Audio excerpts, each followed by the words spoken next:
अगर आपको बार बार हेडेक होता है तो ज़रूरी नहीं है कि ये माइग्रेन है, और ये भी ज़रूरी नहीं है कि ये चश्मे की वजह से है। हर हेडेक माइग्रेन नहीं होता। आइए इस वीडियो में आज हम समझते हैं कौन कौन से हेडेक आँखों के बीमारी की वजह से होते हैं और कब हमें डॉक्टर को दिखाना ज़रूरी है। नमस्ते, मैं doctor Paresh Nichlani, phaco and refractive surgeon, SV eye care and LASIK laser centre Bhopal से। ये वीडियो उन मरीजों के लिए बहुत इंपॉर्टेंट है जिन्हें फ्रीक्वेंट हेडेक की कंप्लेन रहती है। डेफिनेटली आँख और आँखों की बीमारी एक मेजर रोल प्ले करती है हेडेक में। आइए इस वीडियो में आज समझेंगे अलग अलग आँखों की बीमारी जिनसे किसी मरीज को हेडेक हो सकता है। सबसे पहला कॉमन रीज़न है नंबर की प्रॉब्लम या फिर रिफ्रैक्टिव एरर। तो अगर आपको ऐसे हेडेक होता है जो शाम को यूजुअली ज़्यादा रहता है, बहुत ज़्यादा कॉन्सेंट्रेट करने के बाद हेडेक होता है, और यूजुअली फ्रंटल हेडेक यानी कि सामने की तरफ में हेडेक हो रहा है, तो ये चश्मे के नंबर की वजह से हो सकता है। चश्मा अगर किसी मरीज को है, या तो वो चश्मा नहीं पहनता या तो उसका नंबर बराबर नहीं है। इस दो कंडीशन में जब भी पेशेंट अपनी आँखों का बहुत ज़्यादा यूज़ करते हैं या किसी चीज़ को फोकस से देखते हैं, तो आँखों की मसल्स जो आँखों के अंदर रहती हैं वो आँखों के लेंस को स्ट्रेच करती हैं ताकि हमें क्लियर विजन रहे। इस कांस्टेंट एफर्ट की वजह से धीरे धीरे मसल फटीग होने लगती है, और यही मसल फटीग रूप लेता है आई स्ट्रेन का, जो कि ग्रेजुअली आपको हेडेक देता है। इसका एकमात्र इलाज है सही नंबर का चश्मा यूज करना। दूसरा कारण है डिजिटल आई स्ट्रेन। ये उन मरीजों को होता है जो लंबे समय तक मोबाइल या लैपटॉप कंप्यूटर को यूज करते हैं। इसके सिम्टम्स होते हैं डल पेन, आंखों पे भारीपन रहना, हल्का हल्का सरदर्द रहना, और कई बार नेक पेन भी होता है। इस दर्द से बचने का एकमात्र इलाज है आपकी लाइफस्टाइल मॉडिफिकेशन। आई को फ्रीक्वेंटली ब्लिंक करना जिससे ड्राइनेस नहीं हो, ल्यूब्रिकेटिंग ड्रॉप यूज करना, और आपके स्क्रीन की ब्राइटनेस और हेड पोस्चर और स्क्रीन का लेवल एक प्रॉपर बैलेंस में रखना। तीसरा कारण जो होता है वो होता है स्क्विंटिंग या फिर आई मसल इम्बैलेंस। ये हेडेक यूजुअली बच्चों और यंग एडल्ट्स में देखा जाता है।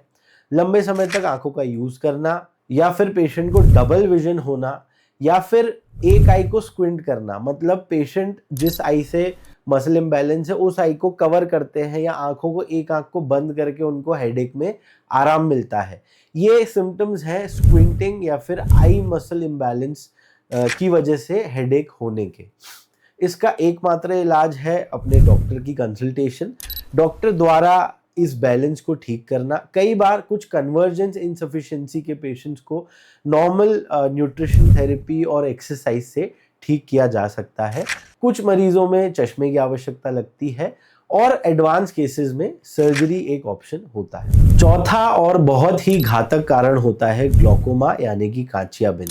यूजुअली ग्लूकोमा एक साइलेंट आई किलर है, लेकिन एक स्पेशल ग्लूकोमा जिसको हम एक्यूट एंगल क्लोजर ग्लूकोमा कहते हैं, उसमें आई का प्रेशर अचानक से बहुत ज़्यादा बढ़ जाता है, अराउंड 50-60 mmHg के ऊपर चले जाता है। पेशेंट को सिवियर हेडेक होता है, आई पेन होता है, रेडनेस होने लग जाती है, और ये एक ऑफ्थैल्मिक इमरजेंसी है। अगर ऐसा पेन किसी को भी हो रहा है, तुरंत एक डॉक्टर से ओपिनियन लेकर के अपने आई का थॉरो इवैल्यूएशन कराना आवश्यक है। और अगर उन्हें ग्लूकोमा डायग्नोस होता है, तो क्योंकि ग्लूकोमा एक इरिवर्सिबल बीमारी है, तो उसका आपको प्रॉपर ट्रीटमेंट एंड मैनेजमेंट करना आवश्यक है। पांचवा एक स्पेशल आई पेन होता है जो यूजुअली आई मूवमेंट में होता है।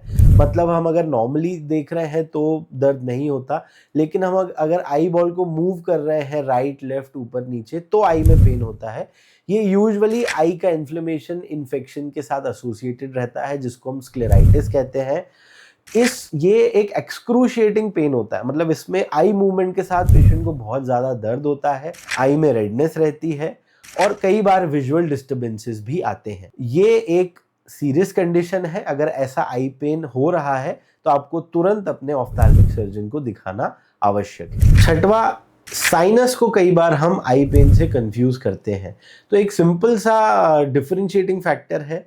साइनस का जो पेन होता है यूजुअली सर्दी होती है, उसमें उन पेशेंट्स को रहता है, कंजेशन रहता है, और यूजुअली फेस के सामने वाले पार्ट पे या फिर फोरहेड पे उनको पेन होता है, और वो पेन दबाने से बढ़ता है, यानी कि हमारी लैंग्वेज में इसको टेंडरनेस कहते हैं। यही अगर आई पेन होता है तो वो फ्रंटल होता है, लेकिन उसमें टेंडरनेस नहीं होती। मतलब अगर हम दबाते हैं तो उससे दर्द एग्रीवेट या दर्द बढ़ता नहीं है। तो अब आप तो जान गए होंगे कि कौन से आई पेन या हेडेक एसोसिएटेड है आंखों की बीमारी से।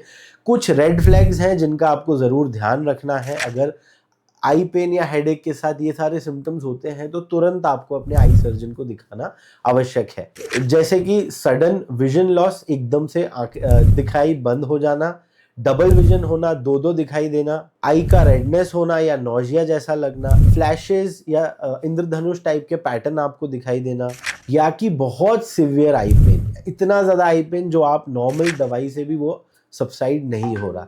इन कंडीशंस में आपको अपने आई सर्जन को दिखाना आवश्यक है। अब कुछ चीज़ें आप अगर ध्यान रखेंगे तो आप इन आई पेन और हेडेक से बच सकते हैं। सबसे पहला है रेगुलर आई चेकअप। हर 1 से 2 साल के अंदर अपनी आंखों को ज़रूर चेक कराएं। अगर कोई नंबर में चेंजेस आए हैं तो अपना नंबर ज़रूर अपडेट करें। स्क्रीन की ब्राइटनेस और पोस्चर आपका बराबर होना चाहिए, अगर जो आईटी हमारे प्रोफेशनल्स हैं जो लंबे समय तक स्क्रीन पे काम करते हैं। तीसरा और बहुत महत्वपूर्ण, आपकी आई का ल्यूब्रिकेशन बराबर होना चाहिए। इसके लिए आप over the counter lubricating drops use कर सकते हैं और 20-20-20 रूल का पालन कर सकते हैं। ध्यान रखें, सेल्फ मेडिकेशन अवॉइड करें। कई आई ड्रॉप्स हार्मफुल होते हैं जो लॉन्ग टर्म में आपको ग्लोकोमा या कांचियाबिन दे सकते हैं। तो अंत में मैं यही कहना चाहूँगा कि हर हेडेक ज़रूरी नहीं है कि आपको कोई मेजर शिकायत हो, सिंपल आई की कंडीशन से भी रिलेटेड हो सकते हैं। ये जब तक हम उन आई डिजीज़ को ट्रीट नहीं करते, हमको लाइफ टाइम दवाई खानी पड़ जाती है और हेडेक का निवारण नहीं होता। तो अगर हेडेक है तो सबसे पहले आई चेकअप कराएं, क्योंकि ये हो सकता है सिर्फ छोटे से चश्मे के नंबर की वजह से आपको आई स्ट्रेन होना हो और आप उस चक्कर में बड़ी-बड़ी एमआरआई और बड़ी-बड़ी इन्वेस्टिगेशन करा के बैठें। ये वीडियो उनके साथ शेयर करें जो हेडेक से परेशान हैं। शायद उनको ये वीडियो देखने से कुछ सहायता मिले। Thank you.